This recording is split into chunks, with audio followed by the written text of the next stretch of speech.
creating an emotional connection too much without meeting in person can satisfy a little bit of that emotional need, if especially if someone's really lonely and they're really wanting something, and it can satisfy it in a way that makes them go back to the app to get more. And that's another reason why the apps can be really dangerous for people to just stay on the apps, because all the research is saying it's more like a gambling addiction when you match and when you get a message from someone that you want that hit again, and you don't need to go on the date to feel like you've won something. Hello, welcome to the Asian Dating Podcast. I'm your host, May Bugenhagen. I help single women just like you go from frustrated with dating to having a positive, unfair advantage and build a dating strategy for you, whether you're very experienced in dating or not experienced in dating. I am here to help. And today I have a very special guest with us. It is Carrie Prince. She is the founder of You Can Date Better and an MBA educated, certified professional coach who focuses on mindset shift in the modern dating world. She transforms classic dating frameworks into fresh, sensible techniques that help clients better understand the troubling dating behaviors brought on by the digital platforms. She focuses on communication strategy, how to manage expectations, and most importantly, how to show up as our authentic selves and focus on core values that serve us. Welcome to the show, Carrie. How are you?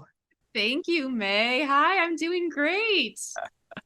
I just love talking to coaches because I feel like coaches sometimes know way more than matchmakers. And the fact that you're a dating coach, I just love, digging in and talking about different things. But tell me and tell the audience a little bit about how you got started with this industry and this world. Yes, I love this story because I started by doing it myself. I was a total newbie to the online dating world. This was in about 2012, right when Tinder came along, right? And none of my friends had done it. And everybody was talking about online dating like it was this thing that only desperate people did.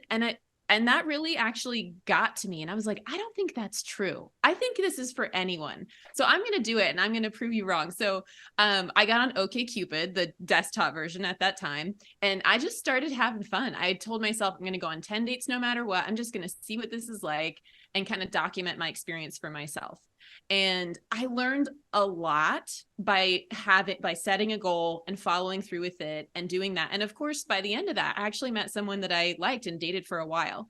And so I came to understand that at that time, the platforms and the apps were absolutely a viable way of meeting someone if you had the right attitude. And I was super lucky when I started that kind of journey that I had a special person that I was working with at the time. Everybody else was kind of like, oh, okay, good luck out there. Everyone had this sort of negative mindset. And this one woman was like, oh, you are going to have so much fun. She had done it and she had this wonderful attitude about it. And she really got me in the right mindset for it. And I always think back to her and wonder like how I would have approached it without talking to her. Cause she just like put this positive spin on it and kind of told me how to approach it. And she was so wonderful. So ever since then, I mean, that was a long time ago. It's been 10 years on and off of different apps. And then I just started blogging about it. I started really becoming invested in how technology was interacting with people's real lives. And then when I was in business school, I started to realize that coaching in general, executive coaching and leadership coaching had all this overlap with how people needed to be coached for dating and social skills. And so my blog turned into a much bigger thing where I started consulting and really doing professional coaching for people in the dating world. And so it just kind of exploded from there. I never thought I would be here for sure, but I love it. And I'm so enthusiastic about trying to make the dating experience better for people, which I think is also where you're at too. It's like, how can we make this better? I feel like there are so many ways to make it better. And yet some of it seems really obvious to us because we're in the industry and we're researching it and we're finding out more information. But yet a lot of regular people don't know. Regular singles out there just don't know what they need to do, that extra step to make their profiles better or to make them stand out from the rest. So a lot of it seems common sense to us, but we've been doing it for so long. So I can't blame people for not knowing. And I guess that's why our industry is so interesting, right? Like anytime you go to a networking function and if you're a dating coach or a matchmaker, people want to talk to you. You're not like an insurance agent or, one of those boring professions, but very needed professions. But yeah, so I feel like with dating, there are so many things to talk about. And if people just learned even 10% of what you know, that's going to totally make their dating strategy so much better, don't you think? Yes, I have had 10-minute conversations with a client, maybe only one session, and they make a few changes. Usually it's Yeah. also in their mindset a little bit, but maybe to their profile too. They just make a few changes and all of a sudden they are having a totally different experience. So Yeah. sometimes it's as small as a few changes and someone just like giving them a fresh take on it and telling them that they are worthy and dateable. And then other times people are coming at it, they're jaded or they're coming at it from like a really scared perspective. And that's just holding them back from the actual thing that they want. You know, I I probably am a little biased because I never really had a fear of showing up in person. But what I'm finding with a lot of clients is that they want to wait until they find that perfect profile to meet up in person, or they want to sit there and find every reason not to show up instead of showing up and getting to know people. And that is a really big problem, especially as technology is asking us to do more and more just cerebrally in our brains before we meet up in person. That's why matchmaking is so beautiful as a huge asset for people to like outsource that and like tell me when to show up, and I'll do the thing. Right, right. So, what are some of the most pressing issues and things that daters are facing now with all this technology and everything that they have control over? My opinion is it's about communication and the communication behaviors that are going on create this sort of like ripple effect. And the more other people do them, the more it encourages more people to do them. For example, we've all been talking about ghosting for a long time, and it's half serious and it's half joke, but really the idea of ghosting is that it's about bad communication and how frustrating that is for people. However, a lot of those people also do forms of ghosting themselves. And when you talk about things like you were saying, a lot of dating coaches and matchmakers, we all are up to speed on a lot of things about relationship theory and all that. And when it comes to the actual psychology and science behind the problems in relationships, it can go all the way back to dating. So you look at something like attachment theory, and when they're talking about, how to resolve problems with like anxious and avoidant and stuff, everything is about effective communication. And people are scared to say how they feel. They're scared to be enthusiastic. They're scared to let someone know when they're interested. They're scared to put their heart on the line. And everyone feels disposable, and so it really shifts their communication and dating behaviors in this really poor direction. Yeah, I feel like communication can solve 90% of problems in a relationship, in a marriage, in a friendship, in a relationship with your boss and your employee. Like, yeah, it's just there's no such thing as over communication. I feel like sometimes when I'm texting my husband, I'm just replying, okay, or thanks, or how about this, or anything. And he's probably like, why are you asking me all these questions? But that's what I want to know, right? I'm asking him questions. So then we're communicating and that we're talking and understanding. And the only poor communication I see in that example is one word answers where I don't get anything more. If I ask him, hey, how's your day going? Good. Like, tell me about your day. What's going on?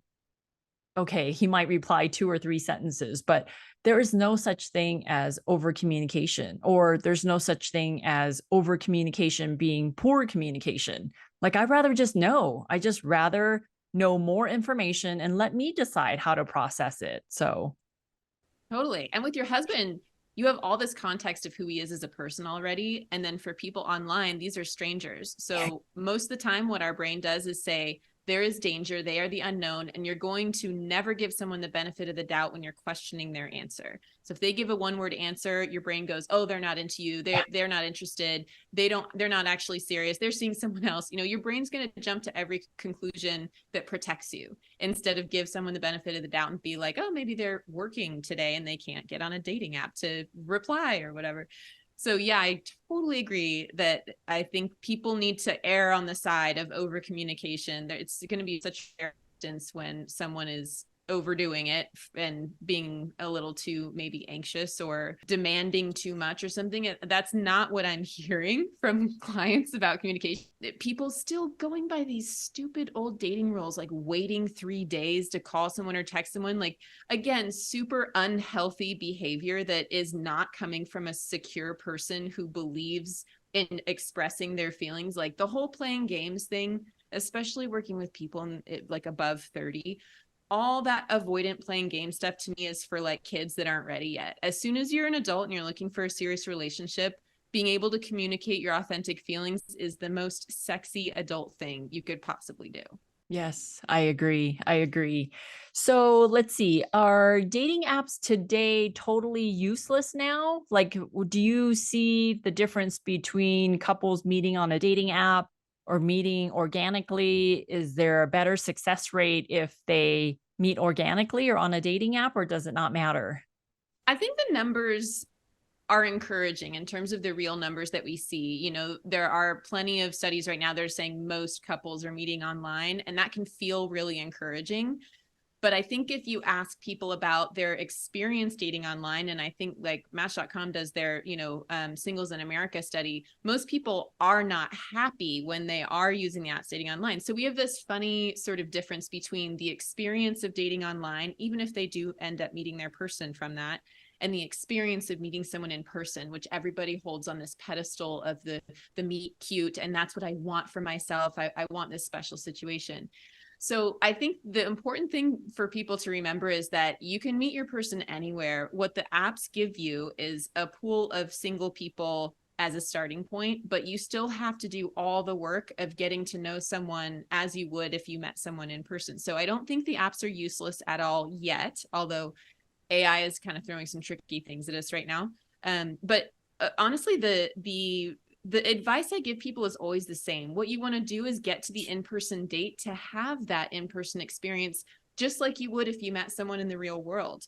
Unless you are prohibited by distance or something like that, you really should take that online interaction and get to the in-person as soon as you can, because that's where the more valuable experiences are. So for right now, I think apps are still a viable place to meet people. Plenty of people are doing that. I have plenty of clients that are having good situations, but it is a mixed bag, right? There are plenty of things that are disappointing and cause a lot of burnout about the apps too.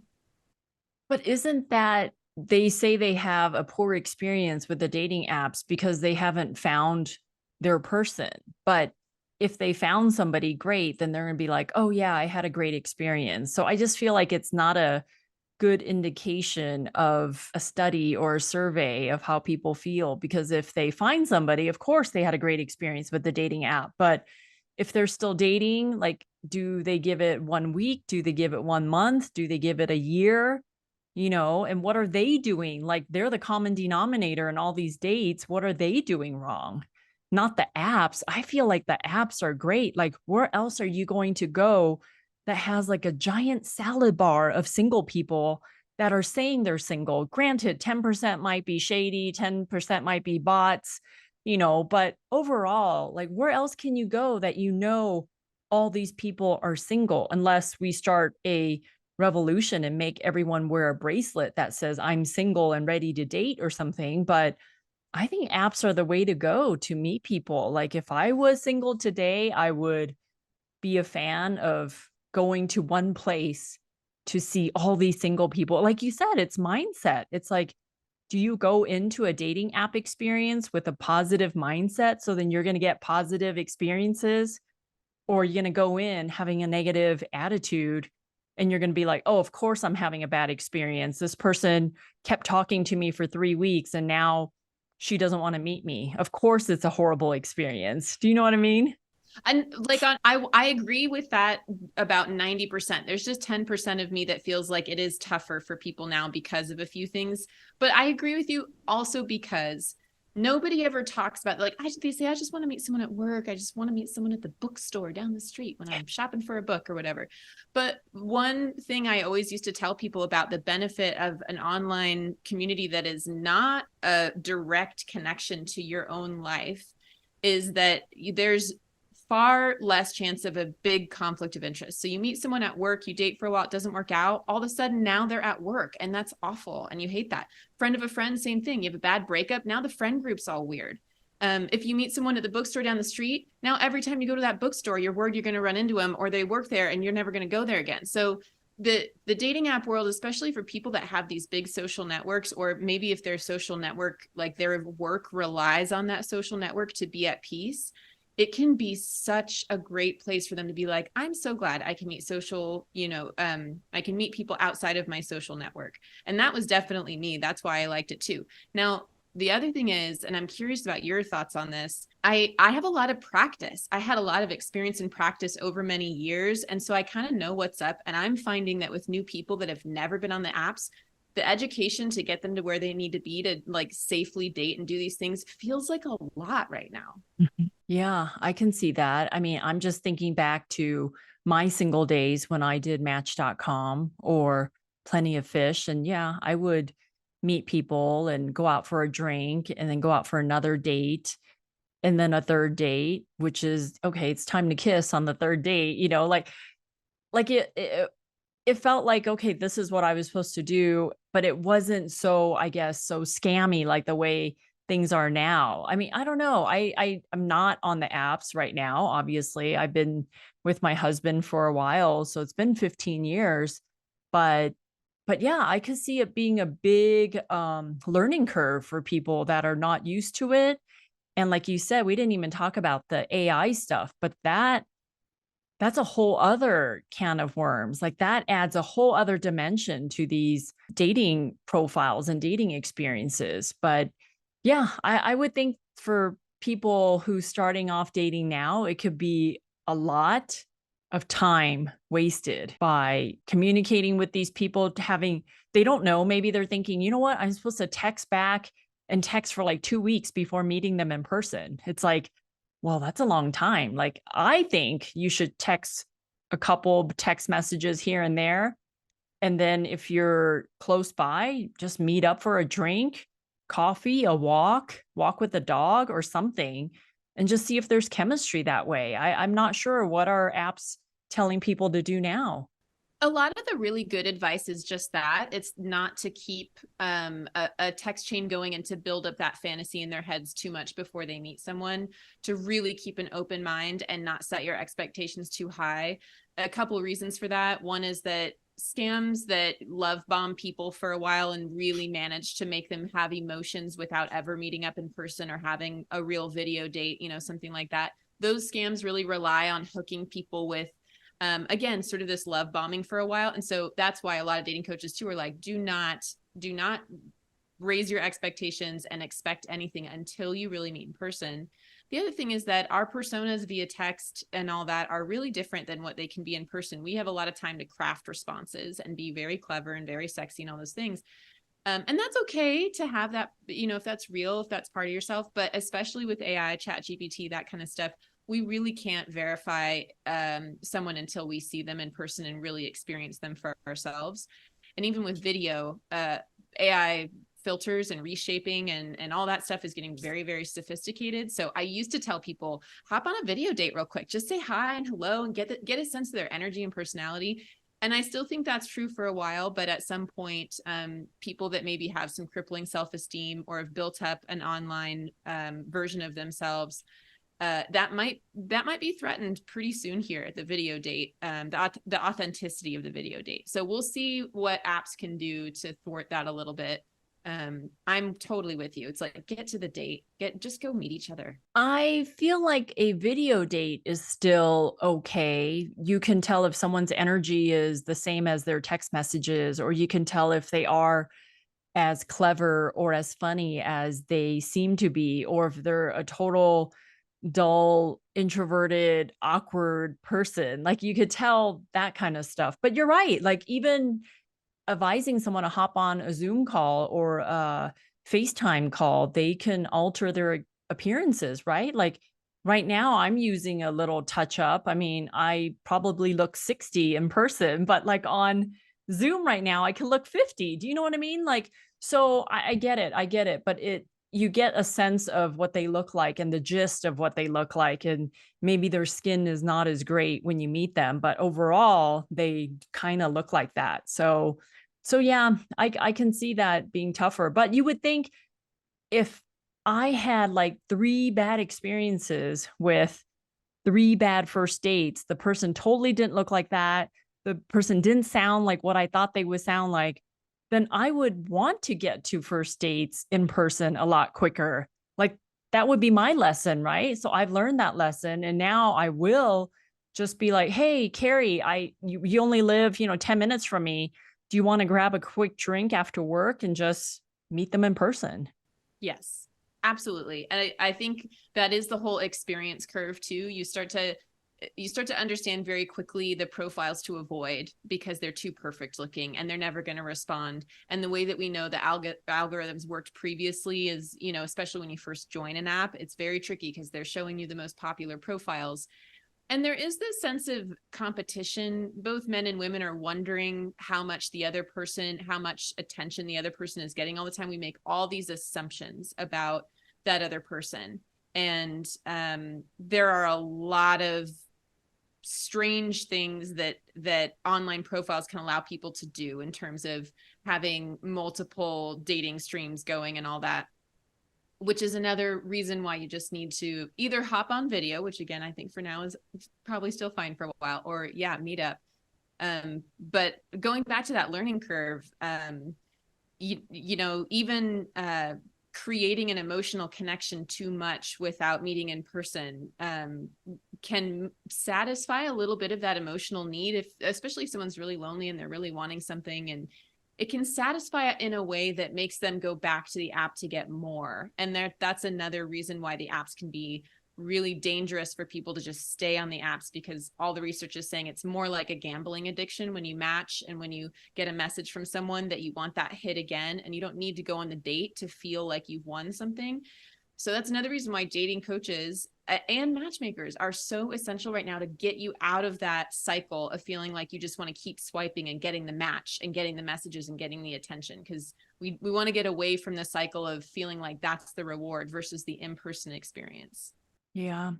I feel like with AI, matchmakers' jobs will be even better in a sense that we will be, yes, we can, create a great profile for our client, but it's really going to be the matchmaker telling a woman like, "Hey, I met this guy, I'm vouching for him." So I'm kind of like the middleman, I'm his advocate, his big cheerleader. So I feel like that's going to make us more popular as a matchmaker. We are needed more because now we're actually telling her what he's like because I've met him, and I'm vouching for him. So I think that's only going to make matchmakers' jobs even better and more appreciated. So I'm not too against AI. In fact, I love AI. I love everything that we can do with it. And it's so amazing. Like, wow, just mind blowing stuff that I'm learning, and how to create content for my business and how to create content to make videos, even, with AI. It totally helps. And I know it's not like plagiarism or anything like that. Like it passed a test to make sure I'm not copying someone's content. So it's all original stuff. But yeah, again, if people don't use AI or haven't tried it, they really should. It's going to make your life a lot easier. How do you use AI if you do use AI? I like it as a tool. I don't use it for much right now outside of the ways it's already integrated in a lot of things, right? So all of the wonderful things that, like, even something just like Google has been using things like that for, to learn from our habits and make predictions and change over time. I mean, we are already using it in so many Mhm. ways. People that are like, oh, I don't like it, I don't use it. It's like, no, you do Yeah. actually. Yeah. Every time you're in your car using GPS, it's learning more, you know? But I think you're very on to the idea that human made or human experience will be of higher value. So Mhm. I think that's the same for artists. Artists are really scared right now about AI taking jobs and taking sort of like human made authentic things, very easily done by something non-human. And but there are certain things, and love and partnership and having families and stuff is one of them, that for right now, we can't replace with anything that is tech-based, right? Like we have a lot of tech that helps us with having babies and making babies, and that's definitely on the rise. But what people really need, because we are biological bodies, we need another biological body in terms of partnership. We can substitute a lot with other things, but partnership and love is one of those things that like we really cannot outsource. And so the search for that, we can outsource help to, get a little conversation started or find a better match. If you have like a huge database of people, AI is the perfect tool to find a better match, because we don't want to spend all that time looking through every single word, whatever. And then we use our human intuition and senses to make good matches or to make better choices. But I just think in the very end result of what we're doing in particular, which is helping people find partnership and love, it is a very organically based thing that people need in their lives. Touch from another human is not replaced by touch from something else. There is way too much about our bodies and the environment and our five senses that we can't replace right now. So people have to remember that as much as tech helps us do all these things, it still doesn't replace, smelling the pheromones of another person. That is still important in dating. We're not replacing that yet. So you got to get in person, get to the date is what we're saying. Okay. So Carrie, as a dating coach, if you were to give advice to your sister and you're telling her, go online, do this is when you should meet him, this is what you should do, what would be your roadmap, just really quick, of like the perfect dates that she goes on? Like just give her some advice. Okay. So a close friend, I honestly would treat the same, a close friend or family, I would treat the same as a new client, depending on what their experience is. If we're talking about online and someone's excited about using online tools, I'm there with them. If they're really intimidated by them, I say, okay, well, let's start with other things. Let's talk about in-person speed dating. Let's talk about online speed dating where, it's real people, it's real conversation. So it really depends on where the person's at and where their sort of fear points are of what's going to happen. Sometimes it's about, they're like, I don't care about all this tech. I'm terrified of what to do on a date. I haven't dated in 30 years or whatever it is. Other people are like, no, I just need you to get me to the date. I'm excited to date. I am, I'm really good with people. I just can't get a date for myself for some reason. I'm really tailored to what's happening with the person. Some people have done a lot of work on themselves and they're really in a great mindset. Other people need a lot more time and they might need some coaching before they actually dive in. They're not ready yet. So if it was a close friend that was like ready and wanted to use all the tools, I would tell them, all right, get on an app or two. I'd give them some recommendations based on how old they were, what they were looking for, all that stuff. I usually have a top, few recommendations, but it really depends on who they are and what they're looking for and where they are. And I would tell them to make a profile and, give them some homework of just like connecting with a few people, and anyone that you have a nice chat with, I just want you to try and set a date, just get a few dates. Then I want you to sign up for a few events, look up the in-person speed dating events near you. Every major city has them.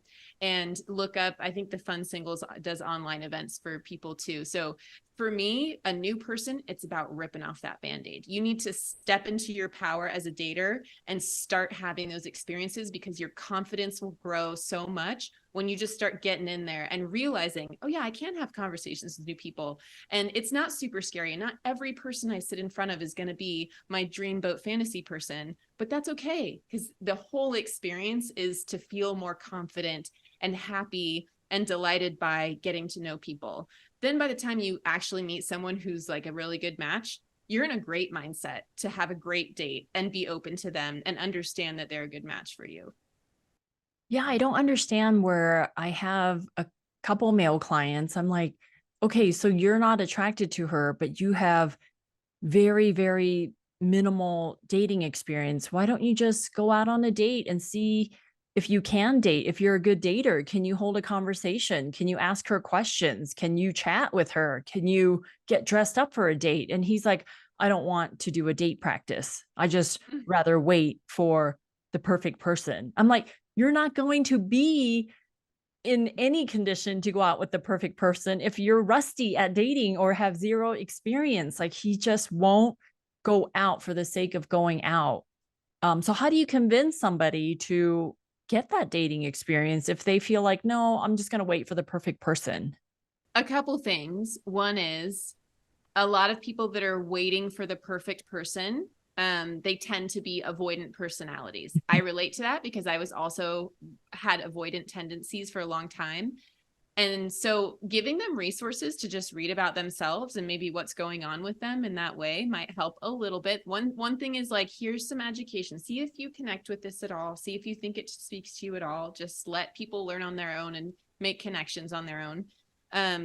But the other thing is that like the idea that we can choose cerebrally again before meeting someone, and that you can have this perfect person and then you're just going to show up and it's the perfect person, it will never work that way. And the statistics absolutely back all that up.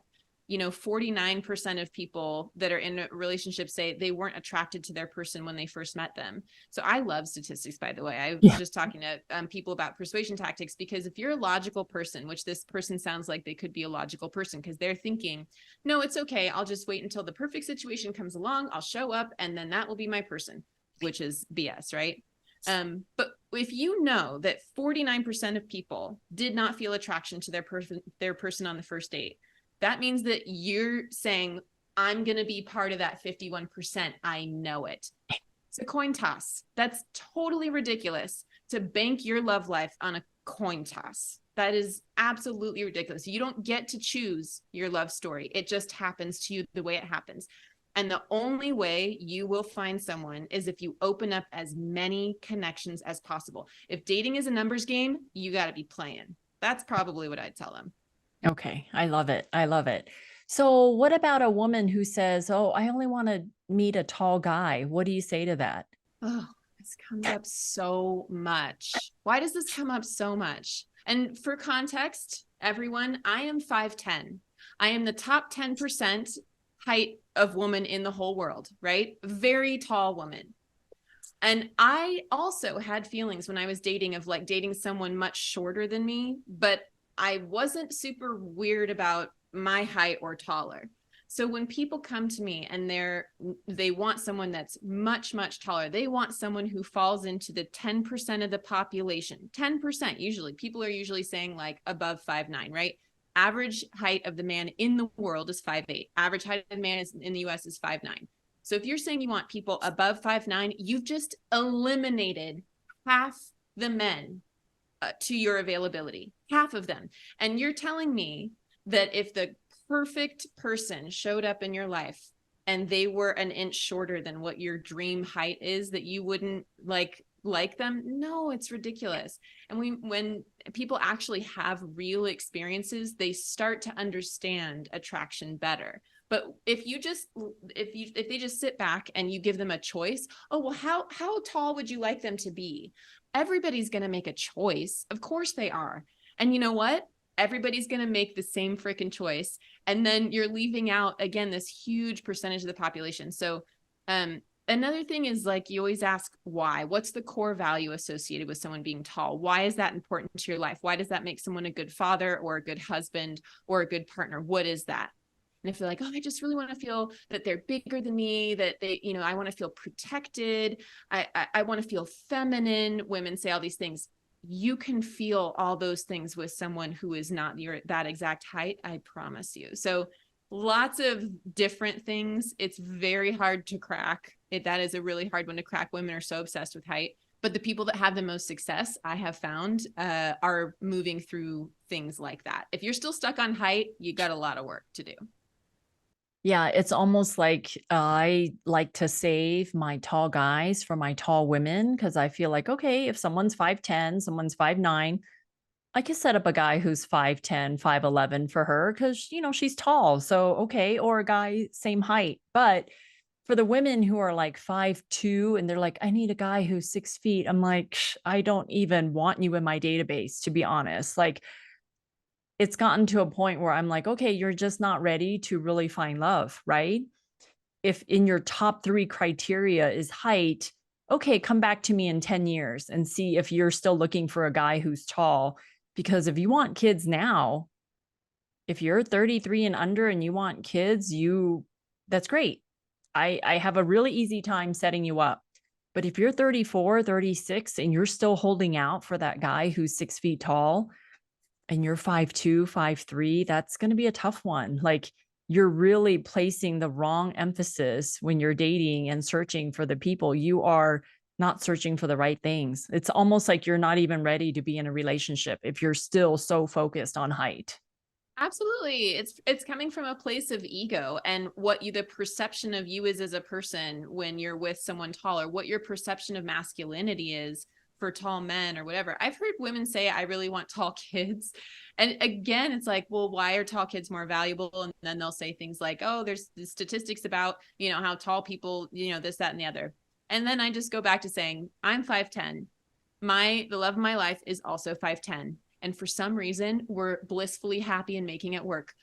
It's going to be fine. You're going to be fine. You know what I mean? Like, would you rather be single the rest of your life holding out for 6-foot man? Or would you rather spend all those years blissfully happy with someone who's 5'7"?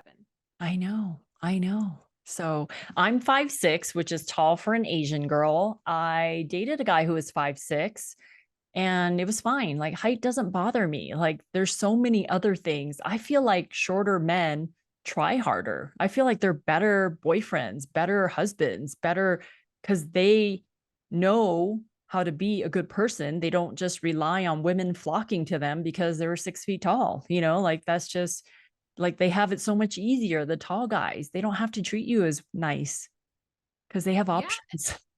Yeah. And anyone that's had an obstacle that they've overcome with charisma in their life, I like that. Like, if Yeah. someone has some sort of physical thing, right, that's going on, maybe like a really big birthmark, or they have maybe like a facial tic, or they have, like I have a little bit of psoriasis sometimes, and you can see it like on my elbows or whatever. There is a really extraordinary thing that happens when you have to come to love and accept yourself with that thing, and then be persuasive and charismatic with that thing. And if someone can do that, all of a sudden that flaw, quote flaw, is gorgeous to you because it has made them such a lovely person. It's been an obstacle they've overcome with grace, and that is to be valued. You want that person. So, Carrie, before I let you go, being a dating coach and doing what you do, what are 2 things that you want to tell the women out there who are dating, who are in their 30s, looking for their Prince Charming? What are 2 pieces of advice you can give them before I let you go? Okay, so women in their 30s looking for their Prince Charming. This is so specific. Yeah. We've touched on a few things that I would probably tell them. It depends on who they are, right? But if we're just saying blanket statement, I would tell people communicate and give positive reinforcement for the behavior that you like and want. Women, especially in their 30s, are expecting men to read their minds in the very beginning, and some of them want chivalry, or they want a man to lead, or all this stuff. And you really need to communicate that in the beginning with a strange person. And over, I tell these women in their 30s, like, if you want him to open the door, you need to stop and let him open the door and thank him for it afterwards. Don't expect that he's going to go out of his way, because we're in a world where there's less structure in the dating scene. So that's the first one.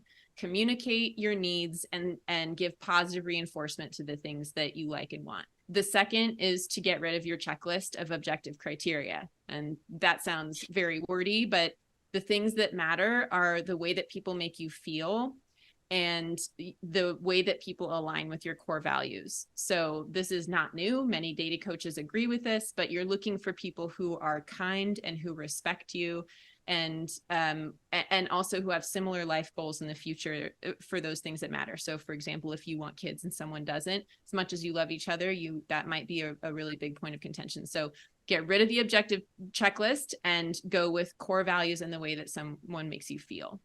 So, Carrie, how would people find you? And of course, I would include all of your information in the show notes, but tell us briefly who you want to work with, who should look for you, and what's your ideal clientele? Yeah, I do work with all ages, gender identities, sexual preferences, all that stuff. The people that come to me the most are probably struggling with dating, the more older millennials, even Gen X, generally I'm dealing with people that are ready for something serious and committed. So usually between the, 30 and 70 range, because many people who are divorcing, are looking for someone again. I deal with men and women, and anyone in between, I'm all of that. And you can find me at youcandatebetter.com. There's an info form on there. Send me a message, and I'm happy to jump on Zoom and have a quick chat with anyone who's interested. I love it. I love it. Well, Carrie, thank you so much for joining me today on the show. And for ladies out there, if you're looking for a great guy, okay, fine. You could be 5'3", looking for a 6'0" guy. But the more open you are as you fill out my profile, the more men I could set you up with. So keep that in mind. The more open you are as you're doing online dating, the more matches you can make, the more people you can meet.